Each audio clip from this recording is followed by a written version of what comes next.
Un silence a trahi tout le monde. Ce vendredi 24 avril 2026, l'église Saint-Sulpice n'a pas seulement accueilli des obsèques. Elle a vu se refermer une porte que le cinéma français croyait éternellement entrouverte.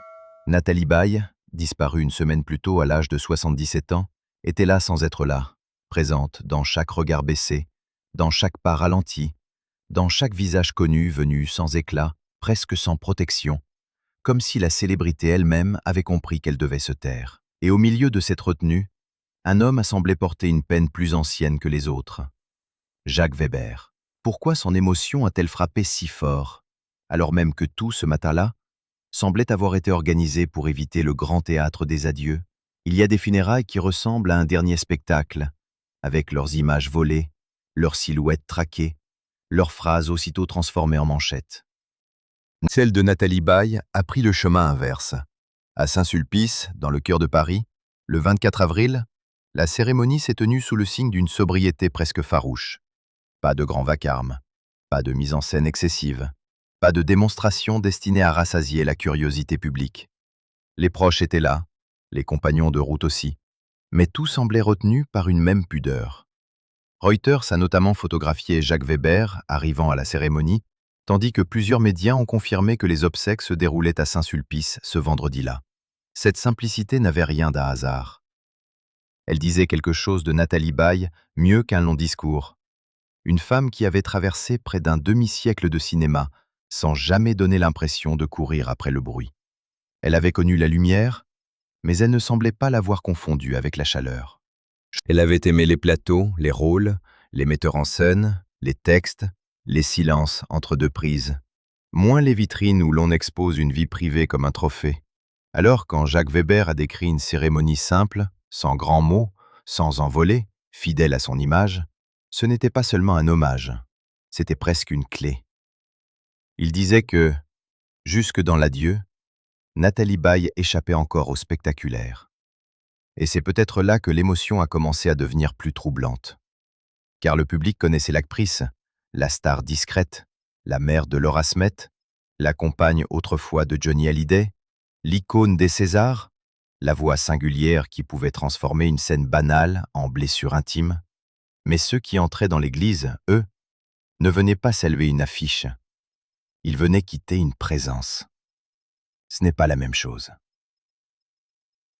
Une affiche survit sur les murs, dans les archives, sur les plateformes, dans les hommages télévisés.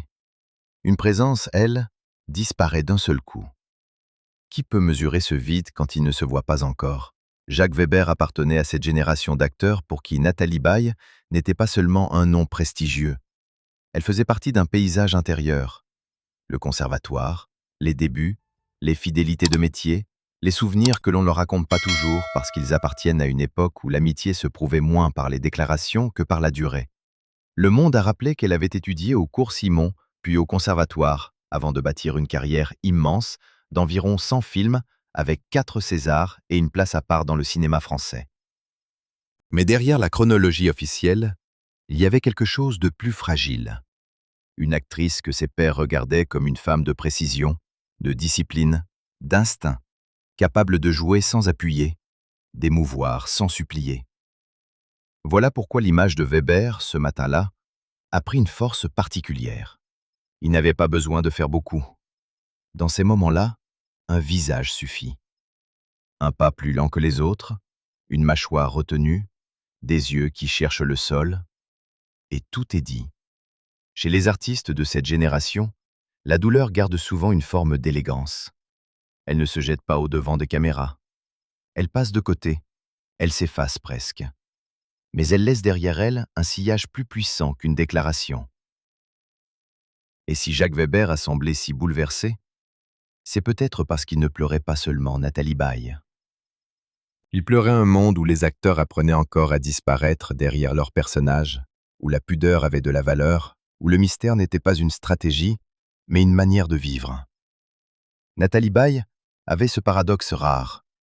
Elle était célèbre sans jamais paraître publique. On connaissait son visage, ses rôles, son timbre, son histoire avec Johnny Hallyday, la naissance de Laura Smet, les grands films qui avaient jalonné sa carrière, mais elle gardait toujours une zone non livrée. Elle n'était pas de ces artistes qui confondent confession et vérité. Même lorsque sa vie privée intéressait la presse, elle semblait poser une frontière invisible. Le public pouvait regarder, admirer, commenter parfois, mais il n'entrait jamais tout à fait. Cette distance n'était pas de la froideur, c'était une protection, peut-être même une fidélité à elle-même. Et pourtant, sa vie avait tout pour devenir un roman surexposé. Une jeunesse marquée par la danse, le passage à New York, la découverte du théâtre, l'entrée dans le cinéma par les années 1970, puis la rencontre avec les grands cinéastes, François Truffaut, Claude Chabrol, Maurice Pialat, Jean-Luc Godard, Bertrand Tavernier, Tony Marshall, Steven Spielberg, Xavier Dolan.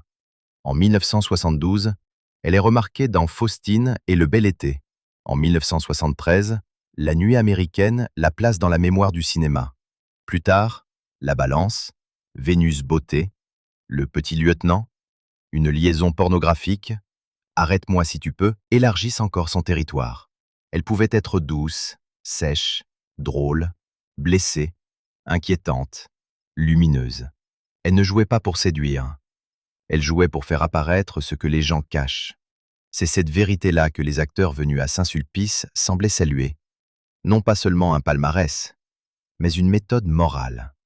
Nathalie Baye n'avait jamais donné l'impression de tricher avec le jeu. Elle ne cherchait pas à remplir l'écran par la force. Elle y déposait quelque chose, puis laissait le spectateur venir. Il y avait chez elle une façon d'être présente sans occuper toute la place. Combien d'actrices savent faire cela? Combien acceptent de laisser respirer le silence autour d'un personnage, sans craindre qu'il leur vole la vedette? C'était peut-être cela, sa grande élégance.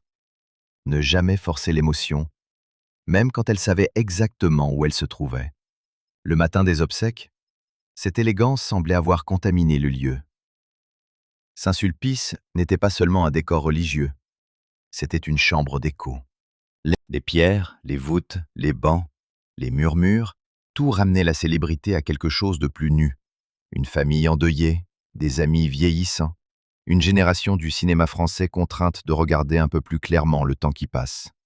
Il y avait Laura Smet, bien sûr, au centre d'une douleur que personne ne pouvait porter à sa place. Il y avait des visages aimés du public, mais soudain ramenés à leur condition la plus simple, celle de gens qui perdent quelqu'un. Dans ces instants, la question n'est pas de savoir qui était là pour être vu. La vraie question est de savoir qui était là, parce qu'il ne pouvait pas ne pas y être. Jacques Weber semblait appartenir à cette seconde catégorie. Sa présence avait le poids d'une fidélité. Et lorsqu'il a évoqué la cérémonie comme un adieu simple, presque sans emphase, il a laissé entendre que cette absence de grandiloquence était précisément la plus belle manière de parler d'elle. Chez Nathalie Baye, rien n'avait jamais eu besoin d'être crié pour être entendu. Le public, lui, a cherché à comprendre ce qui se jouait derrière ses larmes. Était-ce seulement le chagrin d'un confrère? Était-ce le souvenir d'années partagées dans un même métier? Était-ce la brutalité de voir partir une actrice que l'on croyait encore capable d'apparaître soudain dans un rôle discret, puis d'emporter tout le film en 3 scènes? Peut-être tout cela à la fois. Les grandes disparitions ont cette particularité. Elles ne retirent pas seulement une personne, elles déplacent toute une époque. Avec Nathalie Baye, c'est une certaine idée du cinéma français qui s'est retrouvée devant son propre cercueil. Car sa carrière n'avait rien d'une trajectoire lisse. Elle avait connu les sommets, les retours, les éclipses relatives, les seconds souffles. Elle n'avait pas besoin d'être constamment au centre pour exister. On pouvait ne pas la voir pendant quelque temps, puis la retrouver intacte, avec cette capacité de rendre crédible la moindre fêlure. Elle appartenait à ces artistes qui ne disparaissent jamais vraiment de la mémoire, même lorsqu'ils s'éloignent des écrans. Leur empreinte travaille en silence. Elle attend le bon moment pour revenir. Ce qui frappait chez elle, c'était aussi le contraste entre sa fragilité apparente et son endurance. Son visage pouvait sembler vulnérable, presque offert, mais il y avait derrière cette douceur une force très nette. Elle avait traversé les modes sans se laisser redessiner par elles. Elle avait été actrice à une époque où le cinéma d'auteur dialoguait encore avec le grand public, puis elle avait continué lorsque les écrans, les formats et les récits changeaient. Elle n'avait pas cherché à paraître moderne à tout prix. Elle avait plutôt gardé sa ligne, travailler, choisir, rester juste. Dans un monde obsédé par le bruit, cette constance avait quelque chose de presque provoquant.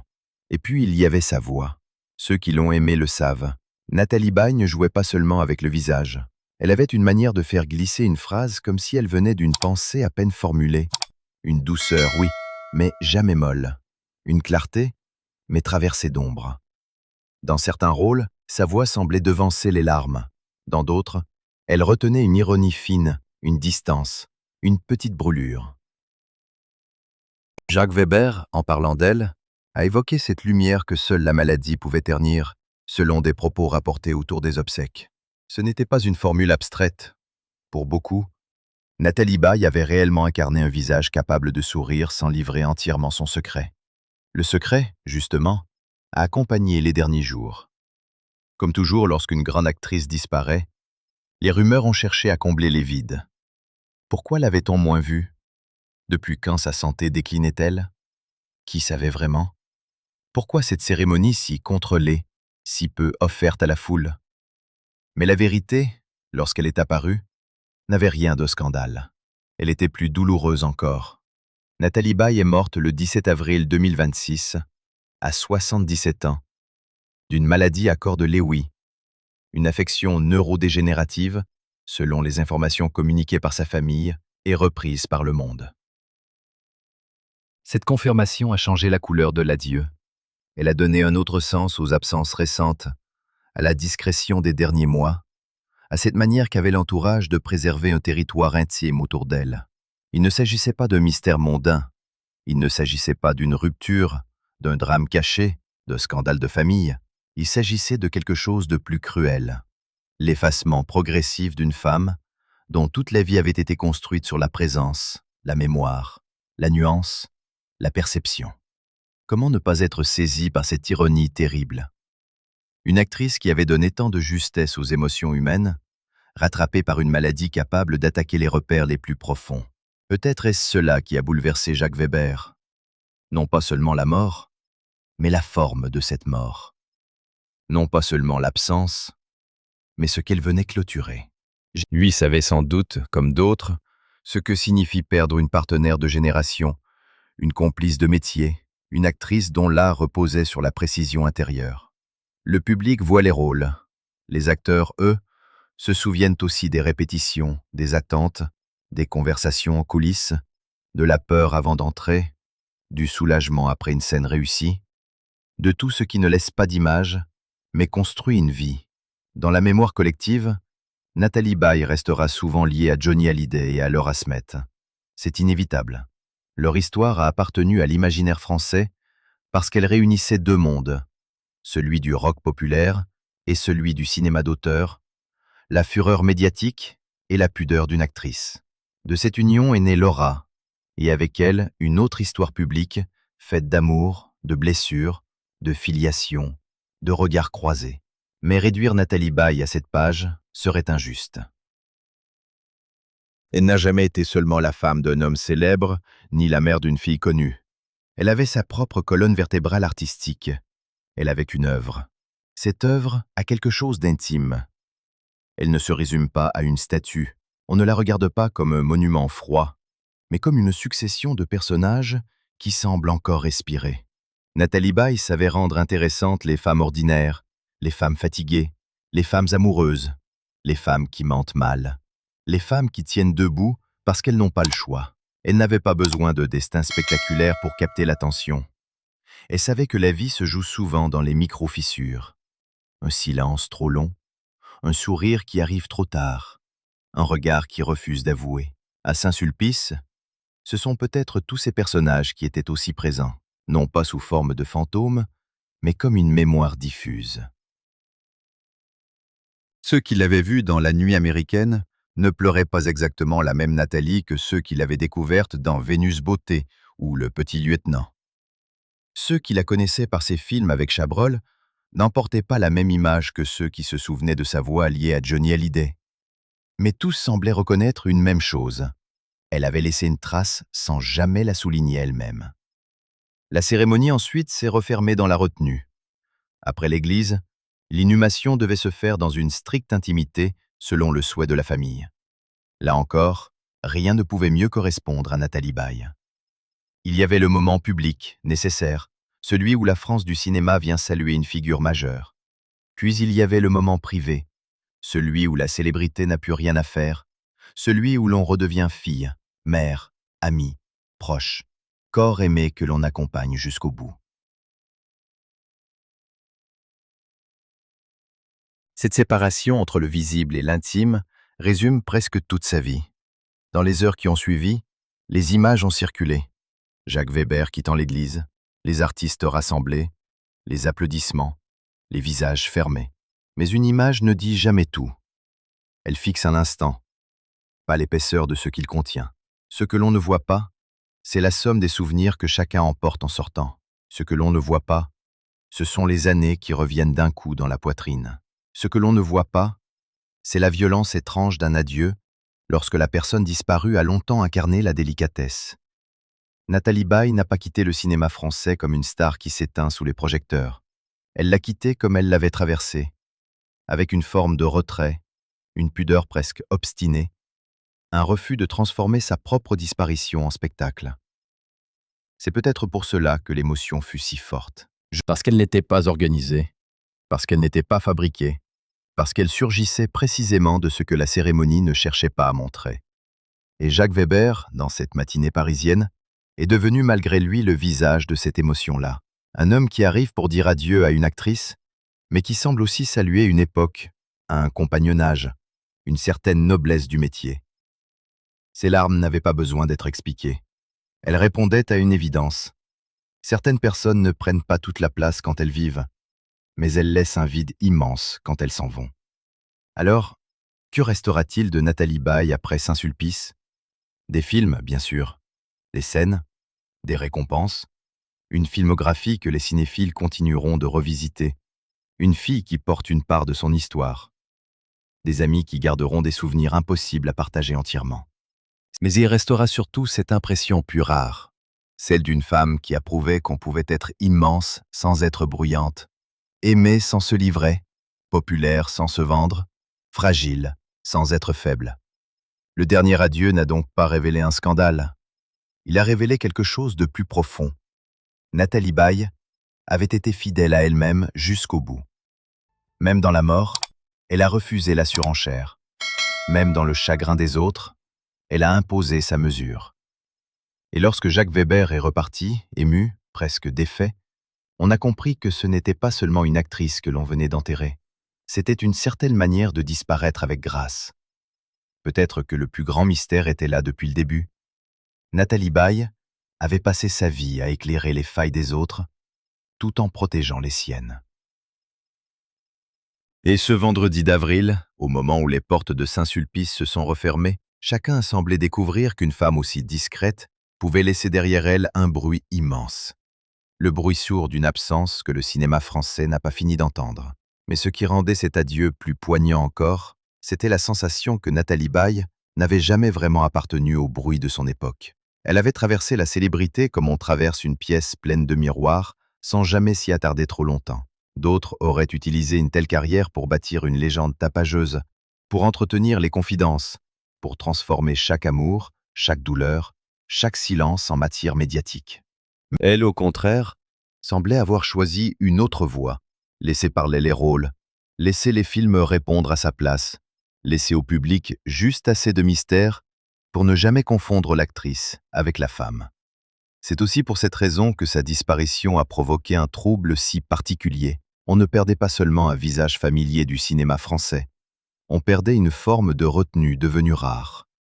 Dans une époque où tout se raconte, où tout se commente, où l'intimité est souvent exposée avant même d'être comprise, Nathalie Baye avait gardé ce luxe presque ancien, celui de ne pas tout donner. Et cette réserve, loin de l'éloigner du public, l'avait rendue plus fascinante. Que cachait ce sourire souvent doux, parfois distant?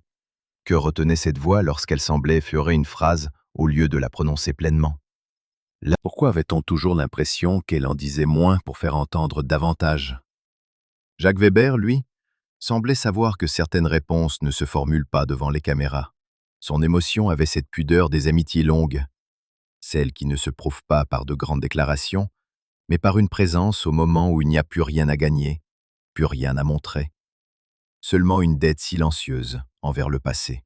En venant à Saint-Sulpice, il ne venait pas enrichir le cortège des noms célèbres, il venait rejoindre un cercle plus intime, celui des artistes qui savent ce que coûte vraiment une vie consacrée au jeu, les attentes, les doutes, les renoncements, les années où l'on continue malgré la fatigue, les rôles que l'on porte encore en soi longtemps après la fin du tournage.